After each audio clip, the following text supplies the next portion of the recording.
Памперс энелер үчүн ыңгайлуу буюм. Түндө туруп баланын алдын улам кургактабайсың. Бир жакка чыкканда да жалайыктарды доодо кылып алып жүрбөйсүң. Бирок ошол оңой колдонулуучу буюмдун зыяны жокпу? Ушул тууралуу сөз козгойлу. Памперсти колдонуу эрежелери. Памперс адамды кир жуугандан жана үтүктөөдөн куткаруучу буюм.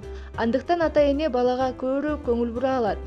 Бирок бардык эле учурда ата-эне цивилизациянын бул жетишкендигин туура колдоно бербейт.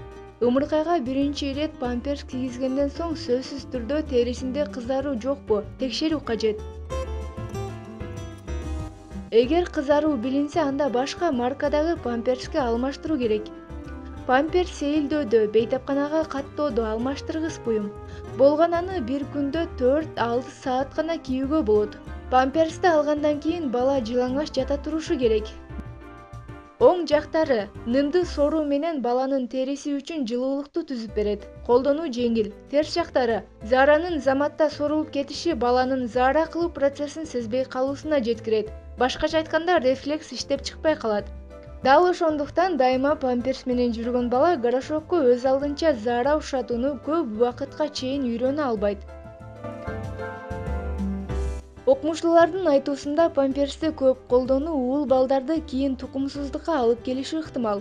Анткени памперстин жука чурайды ысытуучу таасири бар. Бул анын ичиндеги жумуртканын нормалдуу өсүшүнө зыянын тийгизет. Ошентип кийин бала тукумсуз болуп калышы мүмкүн. Сапатсыз памперстен абайлаңыз. Сапатсыз памперс начар кийим сыяктуу эле аллергия алып келет. Ал тургай жыныстык мүчөлөрдү сезгентип, ооруга чалдыктырышы да толук мүмкүн. Андыктан көчөдө арзан сатылган памперсти албаган оң. Памперсти дарыканалардан маркаларына карап, сертификатын сурап, анан сатып алуу зарыл. Арзан памперстер заараны жакшы сиңирбей, сапатсыз материалы абаны өткөрбөй денени кысат. Мындан тышкары терини дүүлүктүрүп кычыштырат. Арзандарынын көбү калың болот. Бала жөрмөлөгөндө, басканда, ойногондо тоскоол болуп жүдөтүп чүнчүтөт. Эсиңизде болсун, памперстин зыян жактары аны күндөп түндөп колдонууда, сапаты начарларын пайдаланууда экендигин билдиңиз окшойт. Демек, памперсти чеги менен, сапаттуусун колдонсо зыяны жок.